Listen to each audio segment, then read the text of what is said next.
The base coat must be applied in a very clean, ventilated environment. The spray gun that will be used should be a gravity-fed spray gun with a 1.3 nozzle tip.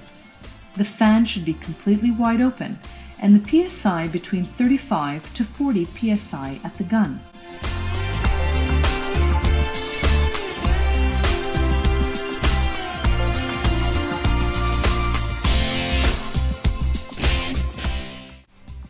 Your part should have been well prepared and sanded smoothly. Pass a tack cloth to eliminate any surface dust just prior to painting. Blow some air on the part.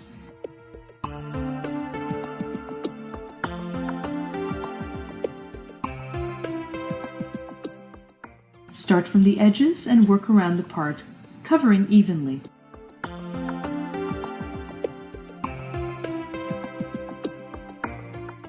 Multiple thin coats are better than one heavy coat. Wait 5 to 10 minutes between first coat and second coat. This depends on the size of the part as well as the environment's conditions.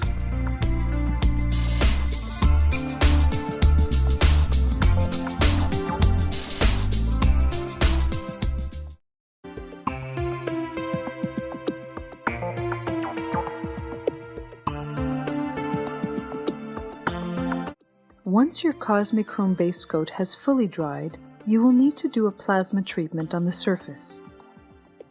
The plasma treatment can be done with a small torch that can easily be found in a hardware store. First, pass some air over the base coat to eliminate any surface dust that may have settled. Make sure you do not touch the base coat with bare hands or gloves, as this will result in markings once plated.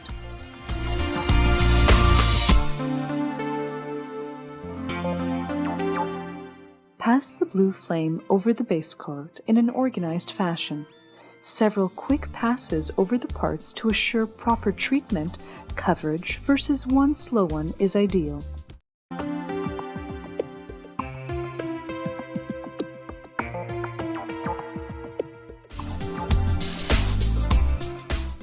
The red button on the Select E-Gun is the selector button. This button will switch your products from one to another in just one touch. Green LED light is for the A22 activator. Press on the trigger button to allow the air pockets to pass through for a nice stream. White LED light is for distilled water. Red and blue LED lights are for the G4 and G5 solutions. Press the trigger button to allow the material to pass through with no air pockets. White LED light is for distilled water once again. The last step is the off position on the E-Gun. Select the white LED light for distilled water. Rinse the part very well.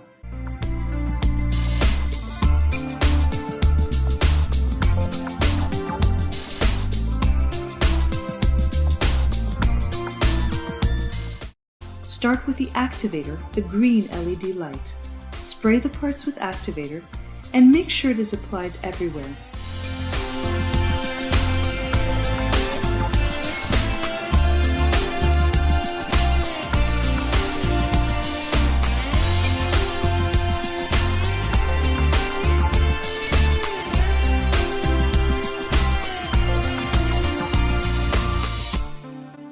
Select the white LED light for distilled water.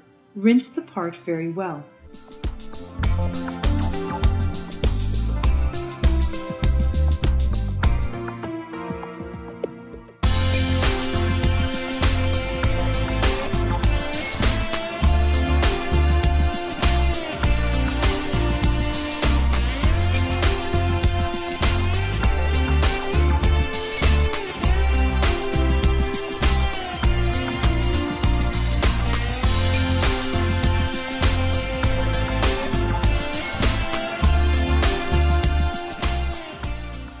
Next, the G4 and G5 red and blue LED lights. Select from the bottom and move quickly upwards to the top to cover the entire surface. Do not wait till you see the metal forming at the bottom and then start moving up. You must apply the metal everywhere evenly and quickly.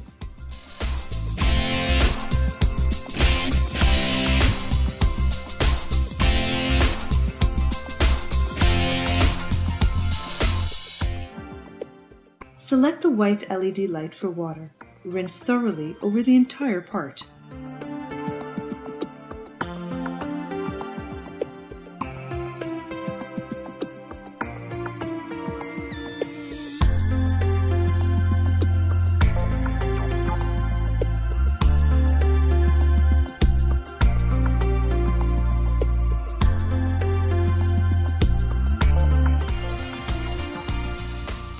Use the air blowgun to blow off the remainder of water. Start from the top, pushing the water downwards.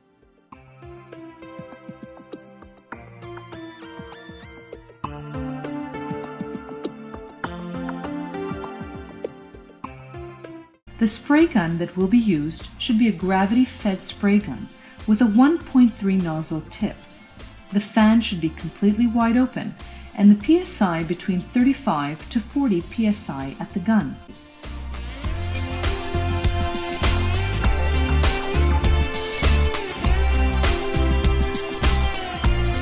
Always make sure to start by spraying all the edges with the top coat. The top coat is not only for the color and final appearance, but to seal the metal and protect it. Start with all the edges first, and then spray the surface last.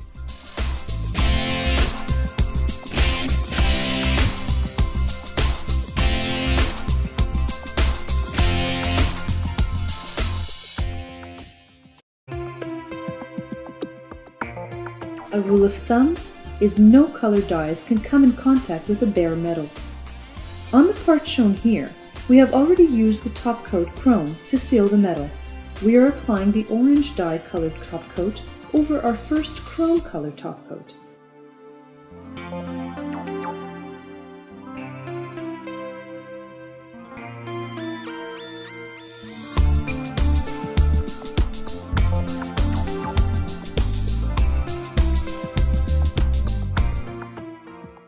Remember that this is a transparent dye color, so the more coats you spray, the darker it will get. Since our first coat on this helmet has been top coated with the chrome top coat, we will be leaving a portion with a chrome finish and the other with the orange finish, giving us two-tone appearance.